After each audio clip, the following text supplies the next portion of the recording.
Welcome to another Wednesday's Word. If you're doing the daily audio Bible, you're just starting the Gospel of John. It's one of my favorite Gospel accounts. It's so different than Matthew, Mark, and Luke. Those are action-packed. This one slows down. You hear more of the longer teachings of Jesus. And one of the things I want to draw your attention to is the I am statements. Throughout the Gospel, there are 7 times Jesus says, I am. He says, I am the bread of life. As the bread sustains physical life, Jesus offers us spiritual life. He says, I am the light of the world.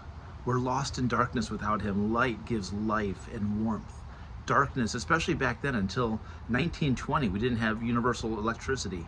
It's hard to imagine that, but before that, the world was dominated by darkness, and a struggle for warmth and light was part of daily survival. And now Jesus is saying he is that daily survival, something we take for granted in our day and age. He says, I'm the door of the sheep.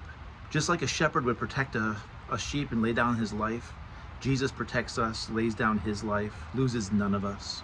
He says, I am the resurrection and the life. He says, I am the good shepherd. I am the way, the truth, and the life. I am the true vine. One of the themes at church lately as we go through the book of Hebrews and just our teaching in general is how Jesus is unique and essential. It's really easy to believe that there are many doors, many ways, many breads, many vines, many shepherds.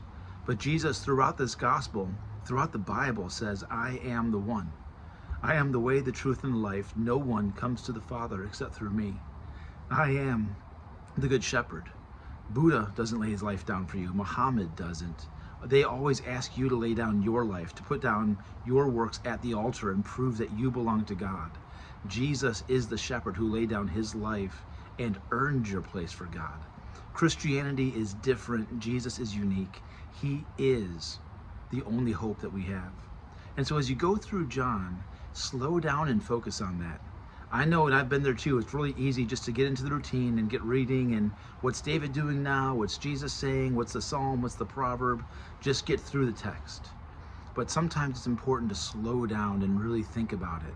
What does it mean for Jesus to be really the only bread, the only food for your soul?